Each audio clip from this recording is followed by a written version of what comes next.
Hay figuras que viven justo en la frontera entre la historia y la leyenda, entre lo que es el amor y, bueno, la monstruosidad.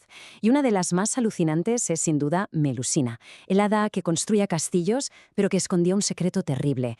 Hoy vamos a desentrañar su historia, desde el cuento de hadas, pasando por la propaganda política, hasta llegar a su legado, que es de lo más sorprendente. Esta idea de la narradora Carmen Ibalurcia me parece fundamental para empezar. Nos viene a decir que los cuentos, en el fondo, no eran solo para que los niños se durmieran, eran espacios para explorar la identidad, el poder, incluso la desobediencia, sobre todo para las mujeres. Y la historia de Melusina, vamos, es un ejemplo perfecto de esto. Bueno, pues vamos a meternos de lleno en la leyenda, tal y como se ha contado durante siglos. Una historia que arranca, como tantas otras, con un pacto de amor y una prohibición. Fíjate qué curioso, porque la maldición no se la echa una bruja malvada de un cuento, no, viene de su propia madre, el hada Presine. Resulta que Melusina había castigado a su padre por romper una promesa, y su madre, enfadadísima, la condena a ella a esta metamorfosis semanal, o sea, un drama familiar con consecuencias mágicas.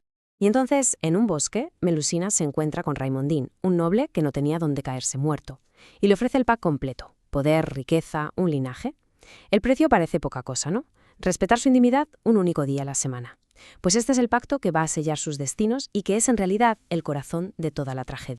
Y vaya si cumple su promesa. Melusina levanta fortalezas, palacios, vamos, que consolida un reino súper próspero para Raimondín. Tienen 10 hijos, y aunque es verdad que cada uno nace con alguna pequeña marca, uno con un colmillo de jabalí, otro con una garra de león, la familia es poderosa, es feliz, la prosperidad parece infinita. Esta es la pregunta clave, claro. Porque en toda buena tragedia, la felicidad es súper frágil y la curiosidad, pues, es un veneno. Vamos a ver cómo se desmorona absolutamente todo. Es el hermano de Ramondín el que empieza a meter cizaña. Oye, ¿qué hace tu mujer encerrada todos los sábados? Y la sospecha empieza a corroer al noble por dentro, hasta que al final no puede más. Hace un agujero en la puerta del baño y ve lo impensable. Su mujer, su amada Melusina, de cintura para abajo, es una serpiente. Al principio, Raimondín se calla, pero la tensión es insoportable, y después de una tragedia familiar, en un arrebato de rabia, la acusa en público. Con esas palabras no solo rompe la promesa, rompe su vínculo para siempre. Melusina, con un grito de dolor, se transforma en un dragón con alas y abandona el castillo para no volver jamás. Vale, hasta aquí el cuento. Pero ahora vamos a dar un paso atrás, porque la historia de Melusina es muchísimo más que un cuento popular. Es, de hecho, una brillante operación de marketing medieval. Vamos a descubrir la historia que hay detrás de la historia. El punto clave es este.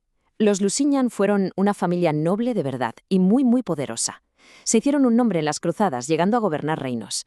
Entonces, la pregunta es, ¿por qué a finales del siglo XIV necesitan de repente tener a un hada como antepasada?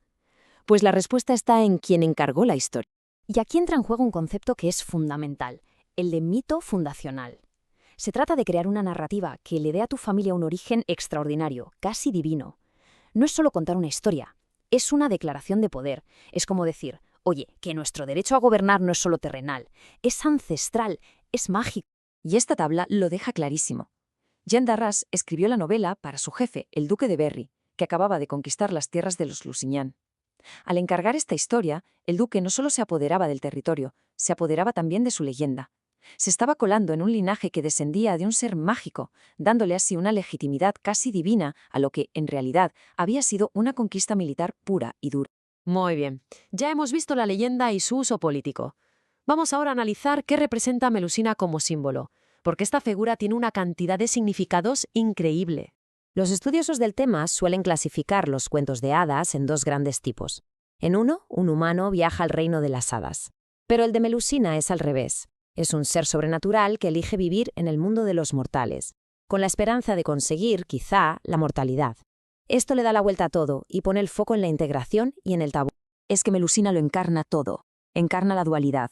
Es humana y monstruosa, es creadora y a la vez está maldita. Es una figura de poder femenino brutal.